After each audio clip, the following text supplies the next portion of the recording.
السلام علیکم پیارے دوستو، آج ہم ایک بار پھر 5 خوبصورت احادیث سیکھیں گے۔ چلیے آج کی پہلی حدیث شروع کرتے ہیں۔ رسول اللہ صلی اللہ علیہ وسلم نے قبروں کو پکا کرنے سے منع فرمایا۔ یہ حدیث ہمیں سادگی اور آخرت کی یاد دلاتی ہے۔ حدیث نمبر 2، جو کوئی قسم اٹھائے تو اللہ کے سوا کسی کی قسم نہ اٹھائے۔ یہ حدیث ہمیں اللہ پر مکمل بھروسہ کرنا سکھاتی ہے۔ حدیث نمبر 3، میں اور یتیم کی کفالت کرنے والا جنت میں اس طرح ہوں گے۔ یہ حدیث ہمیں یتیموں سے محبت اور ان کی مدد کی ترغیب دیتی ہے۔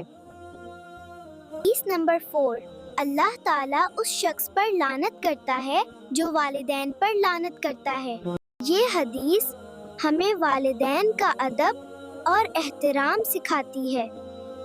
حدیث نمبر 5، دینے والا ہاتھ لینے والے ہاتھ سے بہتر ہے۔ حدیث ہمیں سخاوت اور دوسروں کی مدد کا درس دیتی ہے۔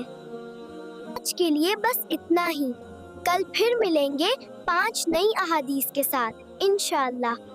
لائک، فالو اور سبسکرائب کرنا مت بھولیں۔ اللہ حافظ۔